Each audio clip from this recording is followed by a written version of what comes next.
All right, what is going on, everybody? Happy Tuesday. Hope you're all having an amazing day. Today, we're going to be talking about how to lose that last 10 to 15 pounds of stubborn belly fat. Usually, it's belly fat, right? It's always like that last little bit, that little tire, that rubber piece around our stomachs.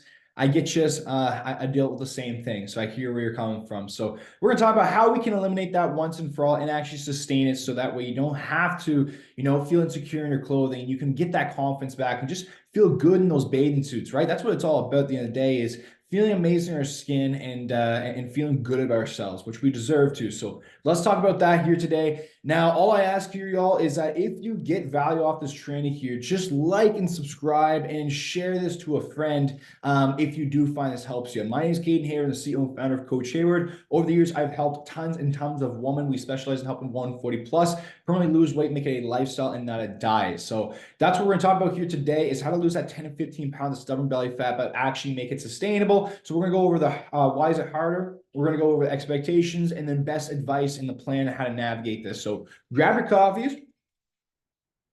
Let's dive in. All right, we're getting caffeinated up here. So why is it the hardest? Okay, why is it so hard to lose that last stubborn bit, right? Well, first and foremost, when it comes to belly fat, just typically as people, we store our belly fat, like we store fat in our stomachs to protect our vital organs. For ladies getting ready for pregnancy, your babies, stuff like that, right? So that's one factor there, is that like the belly fat, it wants to stay. The fat wants to stay in the stomach area. Now it's also active fat as well, brown fat, which is more of a harder fat to break down, more of a harder one to lose.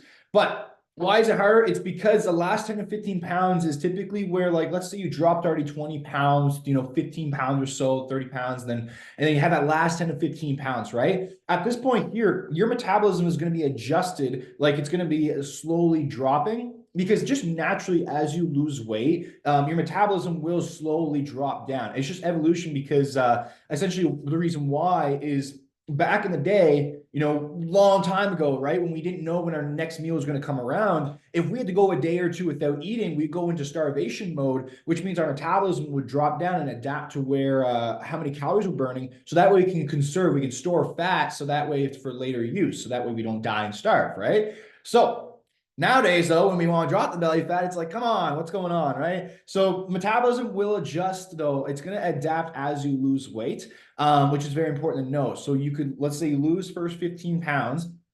You need to adjust your calories as you go, or your movements, just basically how much calories you're burning a day, because if not, you're going to hit a plateau, right? So that's usually what happens here, is when you're trying to lose that 10 to 15 pounds, it's at that plateau. So your metabolism is going to drop.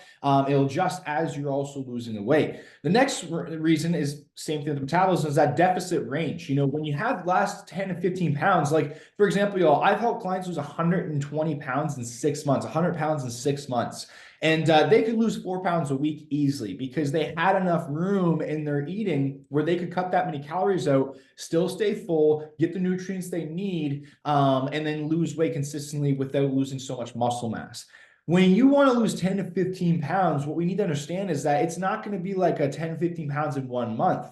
That's not realistic, and you don't want to lose it that quick either, because it's not sustainable, and you're going to ruin your muscle mass. You're not even going to shape your body the way you want to, because most of that would be muscle mass that you'd be losing, or at least around half. So we need to have the proper expectations. And this is very frustrating, because all these like things online, right? All these pills, these shakes and diets are like, yeah, you'll lose 10 pounds in a month. And it's like, if you starve yourself and you train every single day for 3-4 hours a day, yes, you will. But don't expect good results coming out of it, and don't expect that to be sustainable. So the deficit range that we're in, the caloric deficit, right, is going to be much smaller. So we need to have proper expectations behind this, and just know, okay, how hard do I want to train? What's going to be sustainable for me with training? And how quick do I want my results? So the next thing here is the specifics. It's like, we got to get the specifics down, because right here, like with that deficit range not being so much, you could have, 2 granola bars extra a day. And if you do that every day for the week, it could sabotage your results. Or you could have like one big cheat meal on the weekend, a pizza, and let's say you eat a whole pizza to yourself. That could completely sabotage your entire weeks of progress, right? That could completely sabotage your entire weeks of progress. Will put you back at square one, and then it becomes this mind game, right? Why am I not losing weight? Why am I not getting results? And it could be that one little cheat meal there. Now, you can still have cheat meals. We just need to balance in the calories, though. We need to make it make sense. So that's the specifics. And the last one here is fluctuations, comparisons, is the comparison game. It's the mental battle, right?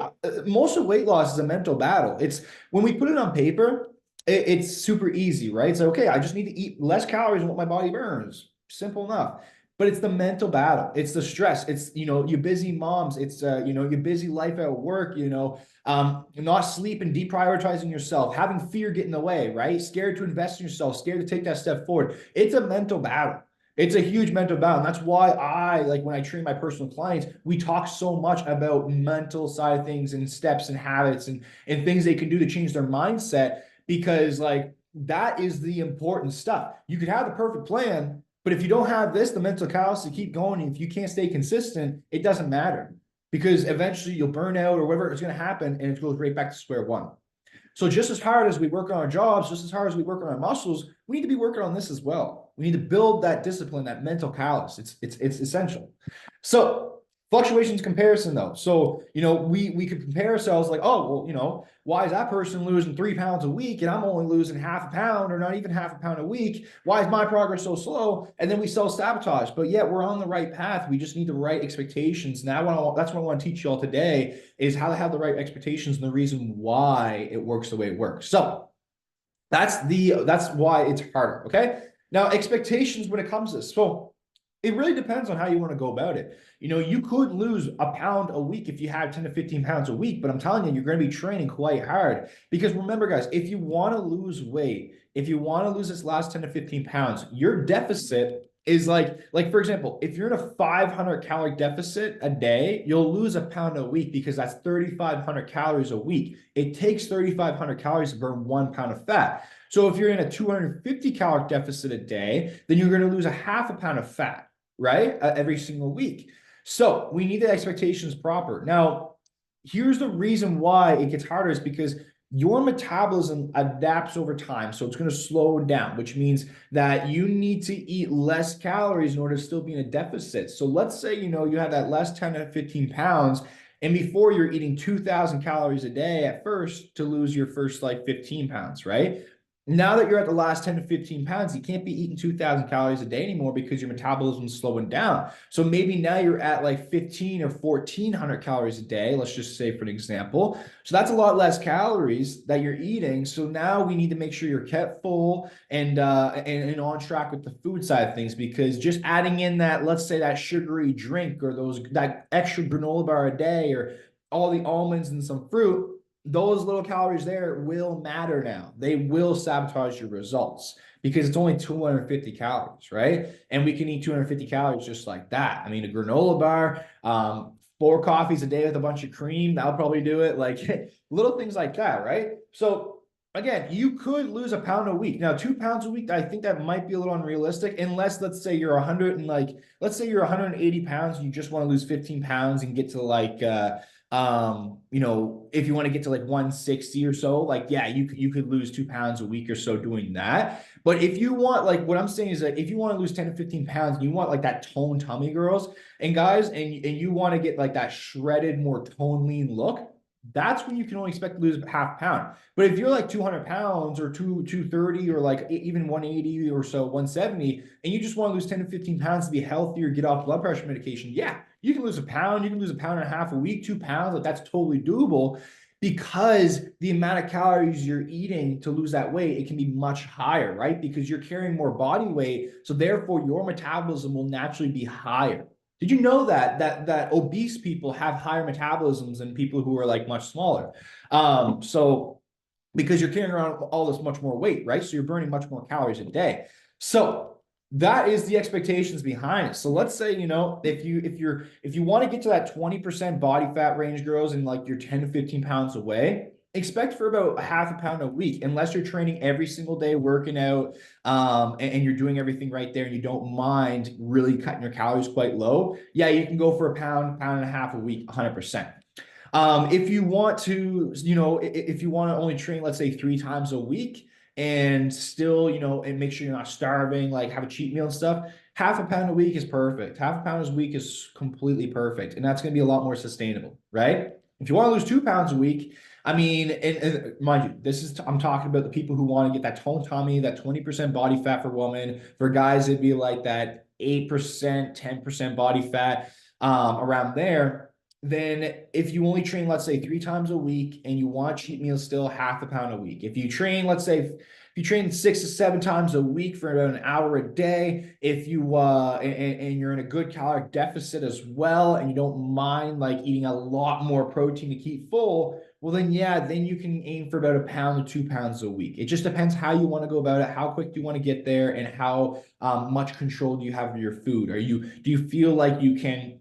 Do you have a healthy relationship with food? Do you feel like you know how to maintain? If not, then go for half a pound a week. If you feel like you're an expert with the food and you know exactly what to do and stuff, and you just want that result quickly, 2 pounds. Like that's what I would do, is I would just do it pretty drastically. I'd go for about 1 pound a week, but also remind you, you don't want to eat up your muscle mass, right? Because if you lose it too quick at this point, you'll eat up your muscle mass too, which is not what we not want. So that's what you can expect there when it comes to it. For inches and belly fat, like, yeah, you'll probably drop some inches for sure, because that's mostly where it's left over, right? Is around the stomach area. So 100%. So my best advice for y'all when it comes to this is, number one is track your numbers. Tracking your numbers is key. You don't have to track your numbers for the rest of your life, by the way. Like when it comes to calorie counting or following a meal planning, you don't have to do it for the rest of your life. But if you want to lose this weight here, it's very, very important that you track your numbers, because it's so easy to get off track and play that guessing game. That mind battle takes over. So you're better off to just like get some help, get a plan that is sustainable for you and align with your goals, so you don't have to do all the work. You could do that if you want to get a coach and get the help, or you could set up your own meal plan if you want to take the time. If you know how to do it, just make sure you get all the calories set up properly, or you can count calories as well if you're fine with that. One of those methods there is going to be the best way, because again, the guessing game is just not going to work at this point with the 10 to 15 pounds. So track your numbers, because if you can track your numbers, then we can make progress properly, right? Because if you're not losing weight, let's say every 2-3 weeks, well, then we just adjust the calories, or we add in more movement so we can burn more calories. Now, let me give you an example. Like I had a client one time, her name was Michelle. She was a real estate agent, and she wanted to lose, I think she lost about 15 to 20 pounds with me. Her last 10 pounds was so stubborn. She started out, we worked out 3 times a week. She had her custom meal planning, and I probably had to adjust her plan about 4 times during her 4 to 5 month stay with me. And eventually what we do is kept dropping the calories down, right? And eventually we hit this point where like her body, like she was a smaller girl and she wanted this next level goal. Like she wanted the abs showing the very flat toned tummy. So what we did is we cut our calories down more. We added in more protein to keep full and keep on track. We split up our meals from like 3 times a day to about 4 to 5 times a day, or like 4 meals with a snack to keep her full throughout the day. And then we added on more training and movement. So she started getting more bike rides in and steps on a daily basis. So like, let's say from like 3 to 5K to 8K steps. And then she started training from 3 times a week to about 4 to 5 times a week. She was totally fine with that. Like she could do that. She could manage it. So she went from losing like, again, we lost her first 5 or so pounds. She had about 10 to 15 pounds left, and she knocked that off. She was losing almost 1 pound a week because she was willing to put in that extra work, and it was sustainable for her. She still ate out and stuff. I just taught her how to work around it. So that way her 7-day average calories like aligned. And that girl crushed it. She made an amazing transformation. So that's why, again, it's so important to track our numbers though, so that way we can work off that. The next one is you gotta know yourself, right? The more you move, the less strict you gotta be with your eating. Basically, that's how it's gonna work, because when it comes to this point, movement will definitely play a factor. It's definitely gonna help you out more. Basically, the more you move, the better your metabolism will be, and the more calories you'll burn on a daily basis. So therefore, you can add, you don't have to cut your calories so drastically. Right? Now, if you cut your calories drastically, or you cut your calories back down lower and you move more, of course, you're going to lose faster. Right? So you just got to know yourself. I would say though, at least 3 times a week. If you're really stuck though, amp it up to 4 to 5 times per week of working out. But just know yourself. It's got to be sustainable, right? Most of my clients only work out 3 times a week. And then when it comes to the food side of things, again, you got to know your numbers. It's super, super important.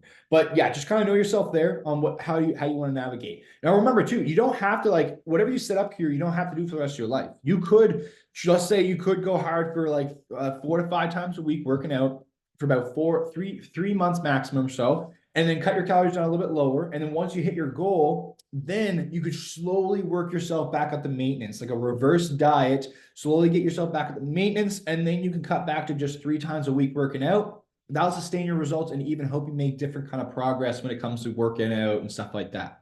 Okay. So that's how that can work there. Now, the next thing here is routine. Routine is key. Okay. Sorry, guys. I got a little runny nose here. Routine is key. You got to have a routine because, you know, the results come from the consistent actions that you're going to take. So if you don't have a routine, you're not sure what actions you're taking on a weekly basis, it's going to be like a chicken with its hand cut off, right? You never know what way to go, what to do, how to focus on, if you're doing things right or not. So routine is key because routine is also going to help you develop the habits that you need in order to sustain the weight loss. And then the last one is expectations. You know, don't compare yourself to others. You stay in your lane, you focus on what you got to do. Go for about a half pound a week if you're training 3 times a week and your food's set up properly. If you want to train about 6, 7 times a week, you know, you can easily aim for a pound a week. If you're 180 or 170 pounds to 200 pounds plus and you want to lose 10 to 15 pounds, you can drop that probably within a couple months. You know, lose about 2 pounds a week. If you're about like 160 and go after menopause, or like let's say 150 to like 130, you want to drop 10 to 15 pounds, you're probably looking at around half a pound a week or so. Or if you're like quite short as well, just because your metabolism and whatnot's different. So that's like having the right expectations, right? Don't compare yourself to the person who has like 60, 80 pounds to lose, because they're going to drop your weight 10 to 15 pounds just like that. It's just the way it works, right? So don't compare yourself to anybody. Just focus on yourself. That's what it's all about, right? Is personal development, us getting better. And then after that is develop good habits, because you got to sustain the results, right? There's no point in putting all this work in and not being able to sustain the results. This is what I get all the time. Like everyone, you know, they take these programs and diets, and I'm like, okay, but how are you going to sustain it? Like, do you know how to, you know, do you know what the right food habits are? Do you know how to manage your calories and macros? Do you know how to get yourself into maintenance mode? If not, it's very important that you do, because I don't want to see you lose all this weight and then sabotage, right? That's another key point on why I teach my clients, why I have everything for them so they actually can learn, because you got to become the boss of your own body. So develop the right food habits, you know, high protein, eat around 30% of protein in your macros, high fiber, lots of water, consistent meal timings during the day. So that way you're not skipping meals and end up binge eating later on. Control your stress patterns, have a good sleep. So that way your hunger hormones are on track, because if you're not sleeping, it's going to mess your hunger hormones up. Then you're going to might eat more and sabotage your results, right? Little things like that. And that will play a big role as well. Okay. So that's the training for today. That's the training for today on how to lose that last 10 to 15 pounds of stubborn belly fat. You can 100% do it. Okay. Remember though, another thing too, is that if you really do want abs, like, and if you want that very toned tummy, it's just kind of a next level thing. So start where you're at and slowly build up the capacity to be able to handle that routine, that lifestyle, right? And you'll get there. Just don't give up. Like literally just don't give up. Cross that line of sand, no plan B, and just make it work. Just make it happen, and you will get there 100%. I promise you that. If you want it, that's just people. We are so powerful that you can 100% do it. But really want it. You got to want it for yourself. You got to really, really want it for yourself, because nobody can do it for you. All right, so that's training for today. And again, if you got value, if you really do feel like this helped you and it can help other people, please like and subscribe. Leave a comment what you liked most or what you want to see next. And if you do want help, and if you need some help putting this all together, I would love to help you out. You know, we have an amazing coaching program, and our clients are crushing it. So if you do want help, there's a link below, but you can apply for help there. Fill out the application, to put your phone number in there, and I can contact you if I have any questions, and I'll do up a game plan for you or one of my coaches. So that's the training for today though, y'all. I hope you enjoyed this. I hope this helped you out. Crush it, keep moving forward, and keep showing up for yourself, and I'll see you on the next training.